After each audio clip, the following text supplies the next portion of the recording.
Hi friends, welcome to నిపు Nagaraj, the voice of truth. మీరు ఈ channel ఇంకా సబ్స్క్రైబ్ చేసుకోకుంటే వెంటనే సబ్స్క్రైబ్ చేయండి ఫర్ ఇన్స్టెంట్ అప్డేట్స్. ఇక ఈరోజు మా టాపిక్, నువ్వు ఒక చెత్త నటుడివిరా, మనిషిగా అంతకంటే నీచంరా, హౌలేకే బాల్ అని తిడుతున్నారు మన ట్రేడ్ పండితులు. ఎవరిని అంటారా? ఇంకెవరినండి బాబు, మనకు తెలుసు కదా.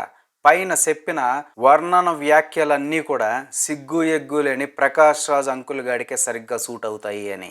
డిస్క్లైమర్: జనరల్గా మన ట్రేడ్ పండితులు ఎంత నీచ్ కమినే కుత్తేగాలనైనా కూడా వాడు వీడు గాడు అని సంబోధించరని మీకందరికీ తెలుసు.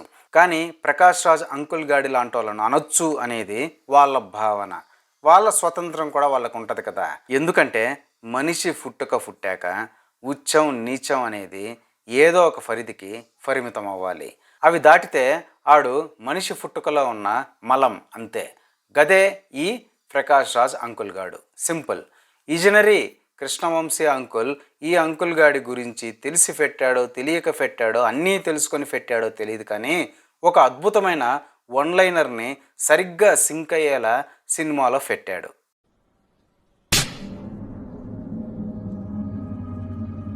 నువ్వు ఒక చెత్త నటుడురా, మనిషిగా అంతకంటే నీచుడురా, తప్పుడు నా కొడక.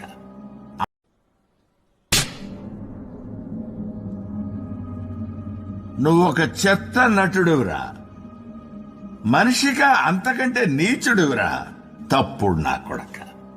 ఇన్నారుగా గదే ఈ ప్రకాష్ రాజ్ అంకుల్ గాడి రియల్ లైఫ్ క్యారెక్టర్ కూడా. వీడికి సినిమా అవకాశాలు తగ్గిపోయాక కాంగ్రెస్కి పెయిడ్ క్యాంపెయినర్ అయ్యాడు. ఇక అదే సబ్స్క్రిప్షన్ కోటాలో డిఎంకేకి వైసీపీకి కూడా పెయిడ్ మెంబర్షిప్ తీసుకున్నాడు. ఇక్కడ వీడికి కన్వీనియంట్గా ఉండే కామన్ పాయింట్ ఏంటంటే యాంటీ హిందూ ఎలిమెంట్. పుట్టింది హిందూగానే, కానీ తెలుసు కదా, పైసామే పరమాత్మ హై అన్నట్టు అన్నీ అమ్మేసుకున్నాడన్నమాట. సరే, ఎవడి స్వతంత్రం వాడిది, ఎవడి ఫ్రీడమ్ వాడిది, అట్టాగే బతకొచ్చు కదా.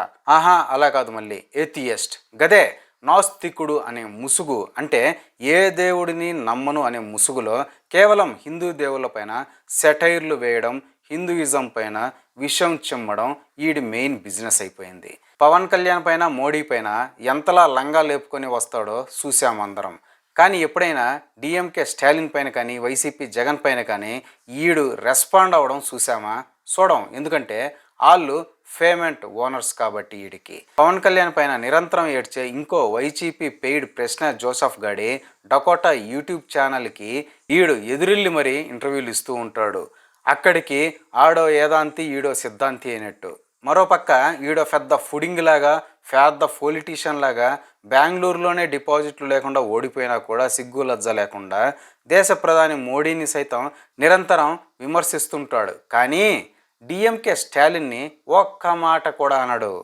ಒಂದು ನಿಮಿಷ ರೀ, ಶುರು ಆದ ತಕ್ಷಣ ಉದಯನಿಧಿ ಸ್ಟಾಲಿನ್ ಉತ್ತರ ಕೊಟ್ಟಾಗ ಹೋಯ್ತು. ಅದಕ್ಕೆ ನಾನು ಉತ್ತರ ಈಗ ಸೆಲೆಕ್ಟಿವ್ ಮೌನ ಅನ್ನೋದು ಆರೋಪ ಹೌದಾ ಅಲ್ವಾ? ಅದನ್ನ ಎಲ್ಲದಕ್ಕೂ ಉತ್ತರ ಕೊಟ್ಕೊಂಡ್ರಕ್ಕಾಗಲ್ಲ. 24 ಗಂಟೆ ಫೋನ್ ನಲ್ಲೇ ಇರ್ಬೇಕು ನಾನು ಅವಾಗ. ಸೊ ಪ್ರಧಾನಮಂತ್ರಿಗಳು ಎಲ್ಲದಕ್ಕೂ ಉತ್ತರ ಕೊಟ್ಕೊಂಡಿರ್ಲಿ, ಬಟ್ ನೀವು ಎಲ್ಲದಕ್ಕೂ పైపెచ్చు వాళ్ళ పేమెంట్ని ఇంకాస్త ఇంప్రొవైజ్ చేసుకునేదానికి, హైకులు పొందడానికి నానా సావుపాట్లు పడుతూ ఉంటాడనమాట. மாற்று வசனம் அப்படிங்கிறதெல்லாம் நல்லா போச்சு. சிஎம் அவரால் மட்டுமே தான் உண்டான நல்லா அரசியல் சாதனையாட்டம். ஸோ ஆனால் அரசியல் பயணத்தை பொறுத்த வரைக்கும் இப்போது இரண்டாம் கலைஞராக இன்று நல்லா ఇలాంటి ఉచ్చం నీచం లేని ఈ ప్రకాష్ రాజ్ అంకుల్ గాడు రీసెంట్గా తన సబ్స్క్రిప్షన్ని రెన్యూ చేసుకొని ఆ డబ్బులతో తన కుటుంబాన్ని పోషించుకోవడానికి మళ్ళీ శ్రీరాముల వారిపైన అవాకులు శవాకులు పేల్చాడనమాట. ఇప్పుడు మళ్ళీ వచ్చి నంగనాచిల తన వ్యాఖ్యలు వక్రీకరించారు అని అశుద్ధపు మాటలు మాట్లాడుతున్నాడు. తాను అన్ని మతాలను గౌరవిస్తానని, గాడిద ఎగ్గు అని ఏదేదో వాగుతున్నాడు. అసలు ఇలాంటి లుచ్చాగాళ్ళు ఇంకా స్వేచ్ఛగా బయట తిరుగుతున్నారు అంటేనే చెప్పొచ్చు మన చట్టం, న్యాయం, రాజకీయ వ్యవస్థలు ఎంత తడిక బొక్కల వ్యవహారాలు అని వాపోతున్నారు మన ట్రేడ్ పండితులు సైతం. ఇదే ఫ్రెండ్స్ ఈరోజు టాపిక్. ఇలాంటి లేటెస్ట్ అండ్ ఇంట్రెస్టింగ్ టాపిక్స్ కోసం please subscribe to నిపు Nagaraj, the voice of truth, and please like, share and comment this video with your valuable opinions. See you again.